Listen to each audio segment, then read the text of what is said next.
मुद्दे हैं? देखो, मुख्य मुद्दे तो हमारा ये 17 तारीख की पंचायत और ये पिछले 35 साल से होती है। तो ये तो किसान यूनियन की 14 है, ये तो मना नहीं पड़े। आज तो मनाते रहेंगे, आते रहे लोग, क्योंकि इस दिन ये रहता है कि हमेशा टिकैत साहब भी यहीं मिलते थे। अब नरेश जी हम तो 17 तारीख को सब मिलते हैं। जो किसी को आना है कि 17 तारीख को सिसोली चलेंगे तो आपस में सब लोग मिल जाते हैं पदाधिकारी। और क्योंकि चुनाव का मामला चल रहा तो ज़्यादा भीड़ हमने बुलाई नहीं थी, क्योंकि कोई ज़्यादा बड़े इशू भी नहीं थे। तो रूटीन में जो चीज़ें हैं, जो लोग हैं रूटीन, उसमें कमेटी नहीं बनी अभी। रणनीति तो रहेगी, ये है चुनाव के बाद तक वे कहा के बनाएंगे, तो देखते हैं। नहीं तो हम तो पूरे देश भर में जाएंगे। किसान आधे रेट में अपनी फसल बेच रहा है, बहुत नुकसान उसको है। इन्होंने कहा कि 2,37,000 करोड़ की हम फसलें MSP पर खरीदेंगे, तो 1 लाख करोड़ रुपया सीधा व्यापारियों की जेब में जाता है।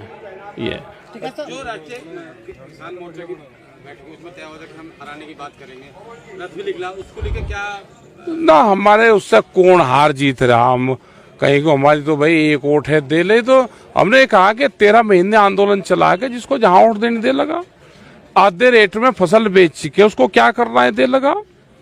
इंडिया डिजिटल की तरफ बढ़ रहा है, लेकिन गन्ना किसान फसलों के जो रेट हैं और जब उसका पैसा मिलता है बेचने के बाद में, वो 1 साल बाद में मिल जाएगा। और 1 साल बाद में लेकर पैसे उसको कहाँ वोट देने दे लगा। हरियाणा से 12 गुना महंगी बिजली के रेट उत्तर प्रदेश में है। इलेक्शन यहाँ पे है, जहाँ वोट देगा दे लगा। हम तो नॉन पॉलिटिकल आदमी है, हम पॉलिटिकल से बहुत दूर रहते हैं। कोको तो इनकी सरकार की लेकर जाती है भाई कोको। और कोको देखी उन लोगों ने जो कंठी का कुर्ता पहनते थे और जिनकी अंदर की जेब होती थी। कोको बुड्ढू की जेब में रहती थी। अब वे भाई बुड्ढे बताओगे कहाँ है कोको। ठीक है साहब, लखीमपुर कांड में जो लड़का था वो रिहा हो गया, क्या कहेंगे आप उसमें? रिहा हो गया, उसके बाद आप असली मुलजिम जिस पे पूरा केस हो वो रिहा हो जाता हो, क्या उसका कोई पॉलिटिकल फायदा लेने का षड्यंत्र है? क्या जिस तरह से पैरवाई सरकार को करनी चाहिए थी उसमें खामियां रही?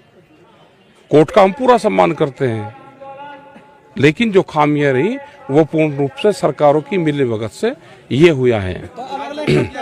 अगला हम जाएंगे, डबल बेंच में जाएंगे, ट्रिपल बेंच में जाएंगे, हाई कोर्ट, सुप्रीम कोर्ट जाएंगे, सब जगह जाएंगे। हाँ नहीं, ठीक कहा उसने भाई। वो तो बात तो एक आधी वो ठीक कह दे, अगलेज भी ठीक है बात, तो एक आधी बात तो ठीक है। लखीमपुर कांड में सरकार को पहले अपर कोर्ट जाना चाहिए था, क्या लगता है कि वो सरकार क्यों नहीं? वो कागज पत्रों में भी उसमें वो रखी है और सरकार गई ही नहीं।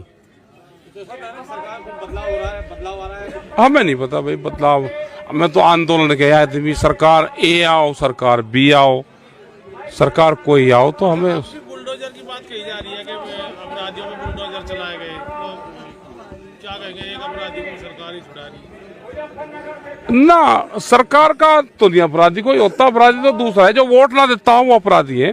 सरकार की नजर में वोट ना देने वाला अपराधी है, और अगर उनको वोट दे दे वो फिर कुछ ही खिल्लो खाओ।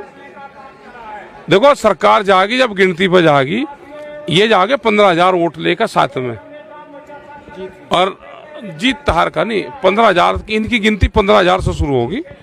और जो विपक्ष के जो लोग होंगे जो सरकार में शामिल नहीं है उनकी 0 से शुरू होगी।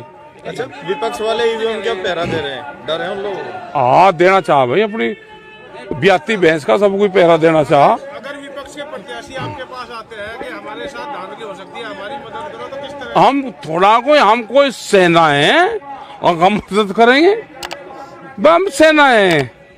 ठीक है साहब, आप कह रहे हैं 15,000 से शुरू होगी, खेल क्या हम समझ नहीं पा रहे, हम लोग समझ नहीं पा रहे खेल क्या है। सरकारी कर्मचारियों की जो बैलेट से वोट डाली जा रही है वो सब एक पक्ष में जा रही, ज्यादातर कोई अपनी निगरानी रख ले तो नहीं तो और की सबकी एक पक्षीय जा रही। कुछ वोट इन्होंने कटवाई है जातिगत आधार पे कि ये वोट सरकार की नहीं है तो उनको काटिंग कराओ नोटों में। तो ये 15,000 के EMM का तो नहीं ज्यादा, लेकिन वैसी है।